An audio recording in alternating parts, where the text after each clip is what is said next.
And thank you very much for joining us. I am Yori Folari. Well, in recent times, finally, we have the long-awaited students' loan availability in Nigeria. It is properly called the Nigerian Education Loan Fund. It will really benefit so many people, different disciplines, different categories of education, and it's imminent. Its launch is imminent. And the chief executive, the MD and CEO of the Nigerian Education Loan Fund, Mr. Akintunde Sawyer, according to the media, has vowed to go on a comprehensive media campaign along with all of his colleagues to sensitize people, especially the students themselves, parents, all stakeholders, to foster an understanding and awareness of what this loan is all about and all the kind of intricacies that people will probably want to know about it. In that regard, I say thank you very much, Mr. Akintunde Sawyer, and a fine morning to you. Very fine morning to you, Mr. Folari. Thank you for having me on your program. Indeed, it is our pleasure. Now, it's after a number of, I don't know whether to call them false starts or disappointments, but now we hear that everything is set to go. The most important, of course, will be provisions for this fund to take off. Even that has been signed off on by the president.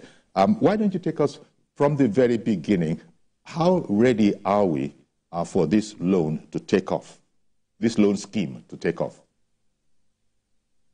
Okay, so thank you very much. That's a great way to start. And I think the answer to that question is that we are as ready as we can be under the circumstances we are today.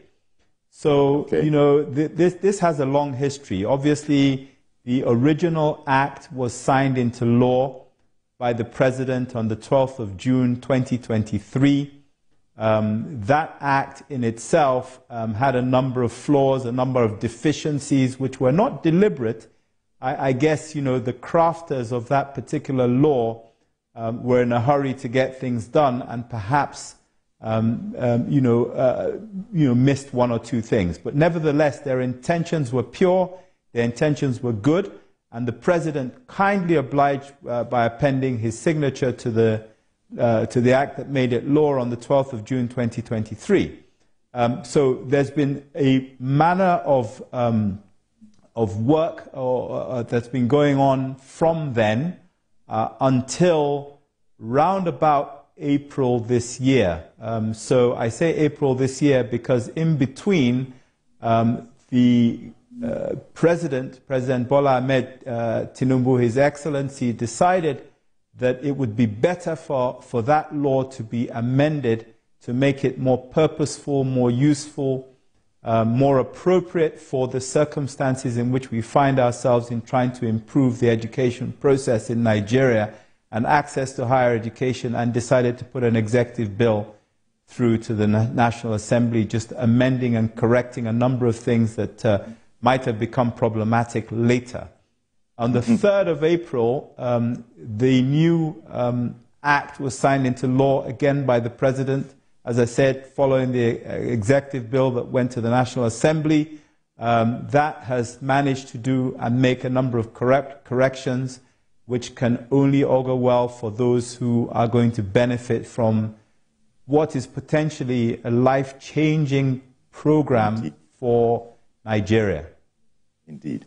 Now, I'll sort of, since you are sitting in your official capacity, have a world view of this loan fund, you'll probably permit me to, if I just sort of skip from here and there, so that I will ask some questions.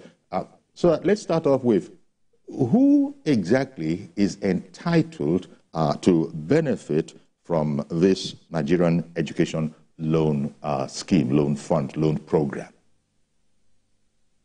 Okay.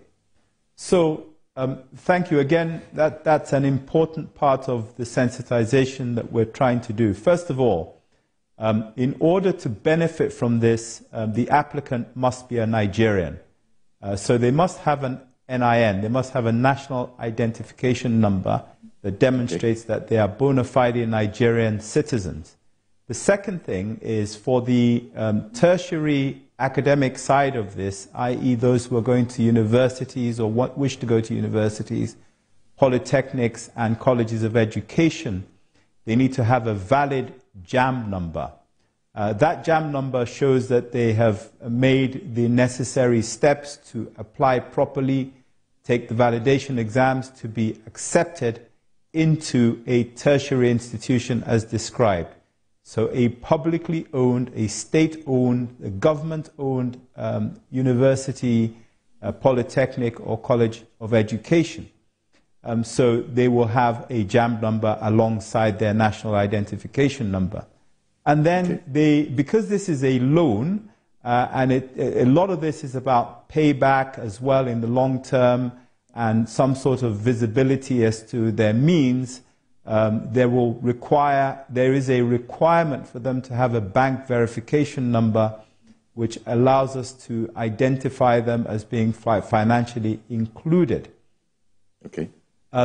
The last of the immediate requirements as of today, because these things will change over time, but the last of the immediate requirements is that they either have an admission number if they're about to be admitted into a tertiary institution, or they have a matriculation number if they're already in an institution as described by me earlier.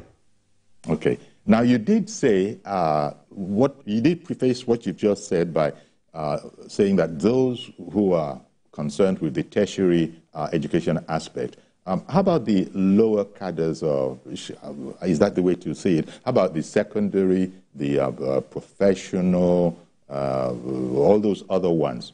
Is it much different? Well, yes, in one sense it is. So I presume you're talking about the vocational and skills development element. That's the word I was looking for. Yes, the vocational and skills development. Okay, so, with your permission, if you like, I'd say that they're not necessarily regarded by us as lower. They're just a different track in trying to ensure, they're just a different track really in trying to ensure that this nation gets the full benefit of training and equipping people not just to provide academic leadership, but also to provide skills and vocational strength for the economy. So you're going to have people like, or professions like, the blue-collar workers like. Yeah. I'm sorry? I said I take that on board entirely. Thank you very much. Yes. So that's going to be slightly different because that doesn't go through the JAM process, as you can imagine. And you can also imagine that there are challenges around financial inclusion, perhaps even NIN.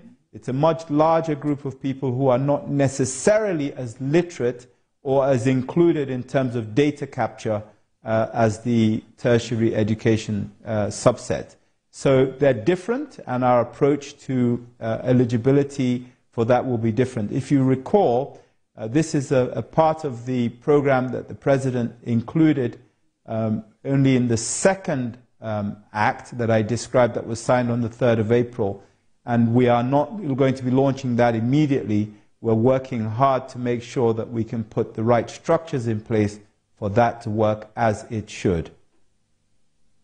One of the most important aspects of this whole scheme, you actually itemized it at the very beginning. It is a loan, and by the very definition of the word, it must be repaid. Now, I know that there are certain aspects, in fact, there are certain provisions under which it possibly could be forgiven. The loan could be forgiven, although that is not what to concentrate on. What is the tenure? How long do beneficiaries of the loan have to repay the loan? And are the conditions going to be comfortable or, just in the middle, or, quite frankly, it might be a bit strenuous? Okay, thank you for the question. But rather than go straight to the answer, I perhaps want to just put a little bit of context around the conditionalities for the loan itself. So you're absolutely right. This is a loan. It's not a grant. It's not a gift. It's a loan. What that basically means is that those who apply voluntarily for this loan and are deemed eligible and are therefore given the loan have an obligation to pay this loan back. Now, just to give a little bit more context, so the way the law is crafted, the idea is to ensure that this loan is not onerous. It's not going to be burdensome on those who want to take a loan to go and improve their status, their educational status. So essentially, what the law says is that once the loan is obtained, there is no requirement for any sort of payback until at least 2 years after they've completed their National Youth Service Corps program. Now, that's not to say that people can't repay early. If people have a windfall, if they get a job early, they get a well-paid job, or they get somebody who wants to liquidate the loan for them, they can do that at any time during the program itself, the program of study itself, or thereafter. However, for those who are not as lucky, who are not as fortunate, 2 years after youth service, Youth Corps, they are obligated to begin to report as to their status and their ability to pay back. The way it then works is that if they are employed, as opposed to self-employed, if they are employed, the employer has an obligation to check, and the employee or prospective employee has an obligation to inform the employer that they have a loan, and then there are direct deductions from their pay packet back to the Nigerian Education Loan Fund, NELFUND, which makes it a revolving arrangement for those who are exiting and paying back and those who are coming in. But to then directly go to your question, is there a tenor? No, there isn't. And I'll tell you why. It's important to understand this point. There is the fact that a person has begun to pay their loan back as an employed individual. If they lose that job, if the job stops paying, if they have to stop earning for whatever reason, illness, debilitating illness, death, or whatever, the truth about it is that the repayments therefore stop.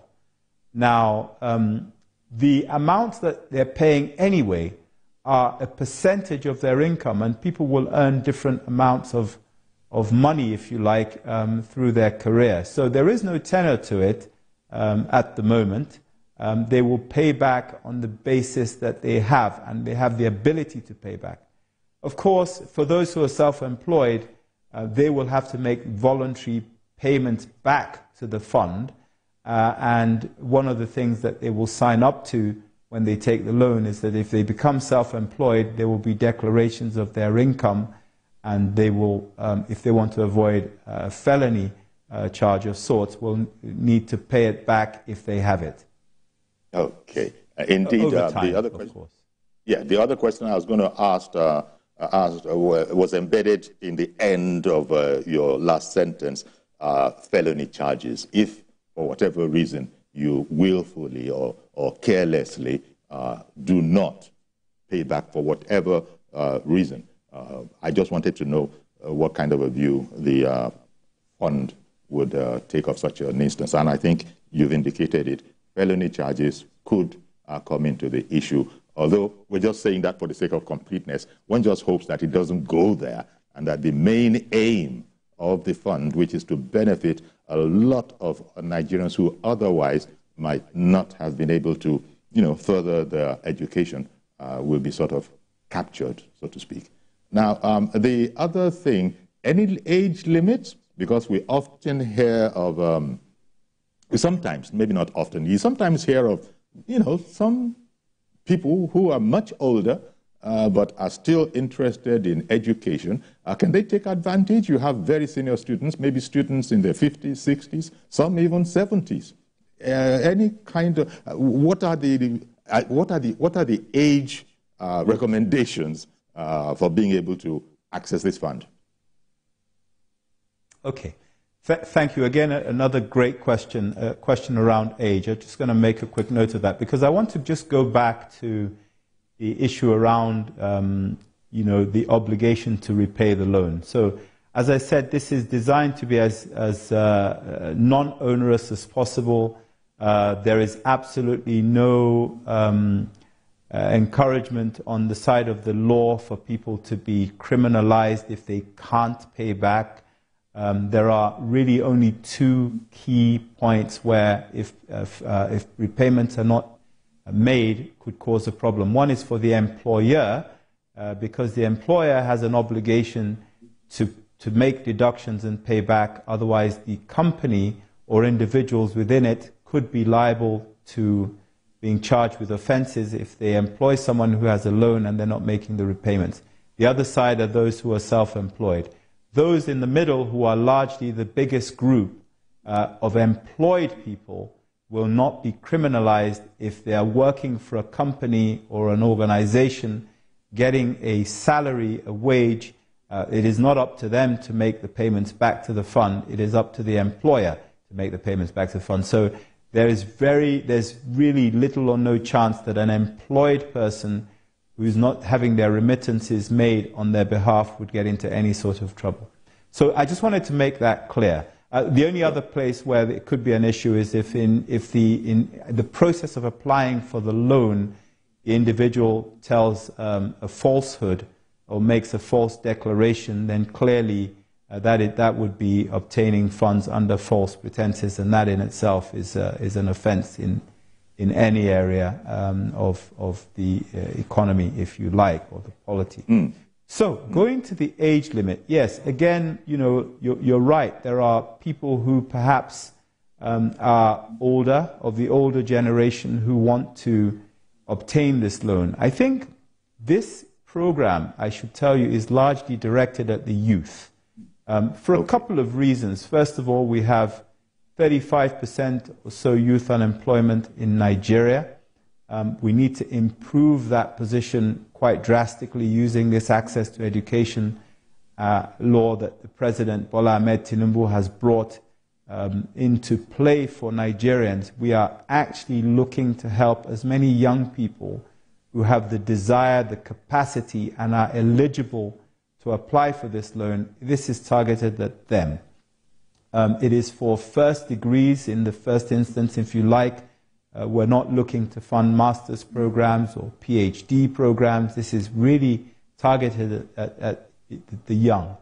We haven't set an age limit on this because, one of the things that we are trying to do is to understand where the latent demand for funding or loan funding, if you like, for tertiary education really is. Where does it really sit, and how does it maximally or potentially maximally benefit the economy of Nigeria? Clearly, anyone who's over the age of 45 would really struggle to get this loan because we do have a good number of people well under that age who need it, have never worked perhaps, and really want to be able, and really are able, given the time ahead of them, to really contribute to the great economy that Nigeria is seeking to get back to being. So that's, we will review our guidelines as we go along and as we see what's going to happen. This is an intuitive process. We are going to have clear guidelines. However, we do reserve the right to change those guidelines in a way that allows us to accommodate what's best for the nation Nigeria. That's what the President wants. That's what we're going to do. Mm. Okay, and thank you very much. Now, when we talked about this, of course, we didn't have you at the time. When we were just talking about this on the program, because we have done so, like a number of other television stations and programs, of course. One of the issues that were thrown up was the application process. Now, there are a number of boxes that must be ticked if an applicant is going to be successful. And one of those has to do with guarantors, sponsors, if you probably know the right word, those who the law setting up, the fund, say are appropriate people to guarantee people. There was some concern about where, if it had to do with your state of origin, if if it was a local government chairman. So in short, that area, that question, since Nigerians are highly mobile, you might be living somewhere in Kaduna, for example, but be an indigene of Ogun State. What are the provisions as it relates to somebody standing for an applicant? Okay, so again, thank you. That's an important question of clarification, and I can see where some of the confusion might come from. So if you recall, at the beginning of our conversation, I talked about the fact that we had a bill that was passed through the House, signed into law on the 12th of June 2023 by Mr. President. And that particular law, that particular act, required the applicant to come up with these guarantors that were really very difficult for people in the particular bracket that we're actually seeking to help to come up with. And one of the reasons that Mr. President sent this back to the National Assembly to have it, to have the law changed, or to have the old law repealed and a reenactment happen, was exactly this, that there was a lot of talk, a lot of clamor, and a lot of recognition that this was really not a helpful requirement. So the new law, signed on the 3rd of April this year, removes the requirement that students would need a guarantor for them to be able to apply for the loan. So that has completely gone. Students can no longer, for example, as well be disqualified on the basis of the loan history of their parents, which was again in the previous law. So we've been able to remove these, or the National Assembly has helped remove these in the crafting of the new law, to say, look, this just doesn't work. It just puts too many people out of the loop. I think the other thing I should mention at this juncture, and I'm sure the question will come up, in the old law, there was a requirement that families that were earning over 500,000 naira a year would not be eligible if their children wanted the loans, or their wards wanted the loans. Now, that has again been removed because it was deemed unreasonable, and the President, in his wisdom, in retransmitting the law, made it very clear that this had to go, and the National Assembly, in their wisdom, agreed. So, well, that's heartwarming that another keen look has been taken at the law, and some of those things that we're talking about now were actually being heard by those concerned and indeed have been addressed. So that's gratifying. Now, you've spoken about quite a number of things here, and I imagine that there will be more questions that will come up. Maybe some of them we'll even get when we open up the phones now, for example. Maybe there are people watching this that are interested, that are stakeholders, and that might call up. But you're going to take the train, so to speak, around many places. Maybe being on television right now is part of that whole plan, to take it to the people, for the people to become familiar with it, with the provisions of it, and what are the questions, what are the observations, and that kind of a thing. So are you going to have like town hall meetings on this matter? Yes, so the whole idea around, or the whole objective of the sensitization program is to really bring the opportunity, the program, the platform for application to the public. I think this is something that affects absolutely everybody in Nigeria, because it seeks to bridge a fairly large education gap, and it seeks to bridge it by ensuring that those who have the desire and the capacity to actually improve on their educational standing, their educational status, are not deprived because of an amount of money. which the government is now going to provide. So the idea of the sensitization program is to say, hey, look, here's a program. This is how it's going to work. If you have any questions about the detail around how it's going to work, we will let you know. The way that we will carry out this sensitization program is going to be through using multiple ways of communicating with the Nigerian public. Town hall meetings is certainly one of them. We're intending to go round to the institutions themselves because there are some students who are already studying in institutions who are going to be able to apply for these loans. We're going to go round to places where there are parents who are aspiring to put their children through this educational opportunity that Nigeria has in its various institutions, but are simply lacking in funds. We need to create a situation where we're able to educate them about eligibility, process, how they're going to work, how they're going to apply, what the repayment process looks like. There's a lot of information that we're going to need to put out there so that we don't get, the rumor mill going, misinformation going. We need to ensure that this is done through social media. You're quite right. My appearance here today is part of that. Town hall meetings, seminars, newspaper, print media. We're going to have, systems that people can communicate with us and ask us direct questions about, what the loan means, what it means generally, what it means for them specifically. So, we're going to take a multimedia approach. There are 200 million or so people in this country. And I think one way or the other, everybody is going to be affected by this. So, we really want to go out there and spell out, what we're trying to do and expect to get feedback so that we can answer questions and, of course, improve on what we're doing as well. Great, great to hear. Okay, our first caller has called in. Mr. George in Ikeja, thank you for calling in. Good morning. Good morning, Uncle Yori. Good morning to the guest. Mr. Sawyer. Uncle Yori, please, I want to thank you for bringing Mr. Sawyer to this program. I have two questions for him.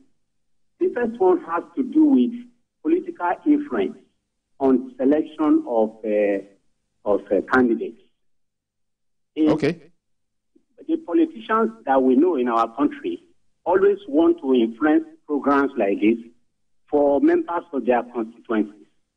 They will tell you, reserve so number of slots for members of my constituency and give me 100. If a minister comes to you and say, I want some slots for members of my community that I know who need it, excellent. What would you do? Okay. That's number one. The second one has to do with guarantorship. Okay. I heard him say that the law has been amended, that there is no need for guarantorship again. I think that this loan should be used as an opportunity to arrest some of the vices, social vices by our youth in our communities.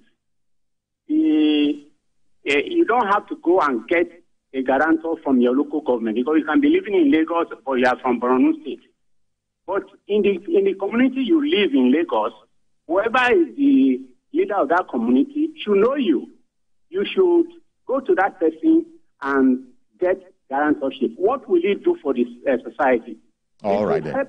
It will help the youth to sit up to become better citizens, knowing very well that at a point in time, they will be required to go to their community leaders to seek guarantorship for something like this. Okay, Mr. George, I think we're going to have to limit it to those two. I do crave your indulgence.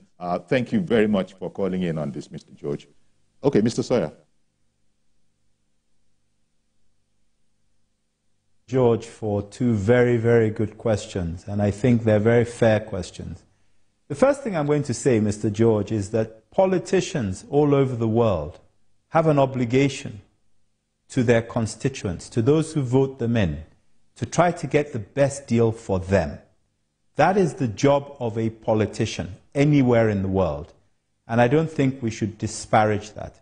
Having said that, our job at the NELFUND is to make sure that there is fair an equitable distribution of opportunity for those who need this loan to get it.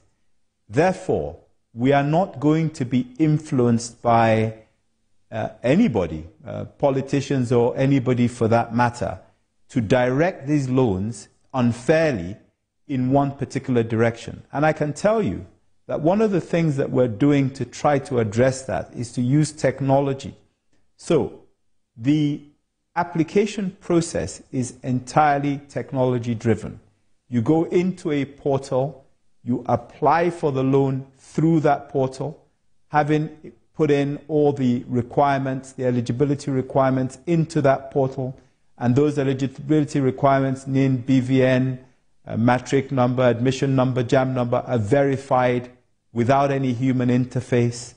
And at the end of the process, you make an application facelessly. You don't need to know the chief executive of the NELFUND or any minister or any governor. Because it's a faceless process, because it's a non-human intervention process, you can go all the way through the application, make your application, and then wait for a response. We do not want to create any gateways, any bottlenecks, any opportunities for people to make money, to blackmail people, for graft. We are trying to eliminate that, and it is technology that will help us do that. And that's what we're going to deploy. So going forward about the guarantorship, the truth about it is that, again, what we don't want is somebody setting themselves up as a community leader and saying, you know, come and give me this if you want me to be your guarantor. You know, we can't have it both ways. You know, we've got to give people the opportunity to apply for this loan on the need basis, not on the basis of whether they know the community leader, they have a good relationship with them, or they don't. It just starts to allow, you know, some of this gatekeepers to creep in. We've taken it away for good reason. There are people who are orphans. There are people who are not part of any community but have the capacity and the desire to go and get further education. Why should they go and sit outside somebody's office for 8, 9, 10 hours or 3 or 4 or 5 or 6 days because they want a piece of paper signed? This is an equal opportunities program, and that's what we want it to be. We've taken away the guarantorship for now, and that's what we're going to do. In any event, the funds are being paid, the bulk of the funds are being paid directly to the institution, not to the individual, the bulk of the funds. So, you know, why put them through that process or through that pain? Thank you, Mr. George. I hope I've answered your questions. All right, then. Well, indeed, thank you very much, Mr. Sawyer. If you're just joining us, Mr. Sawyer is the MD and CEO of the Nigerian Education Loans Fund, NELFUND, and in a way, it's sort of kickstarting the sensitization campaign that his organization will be taking around the country.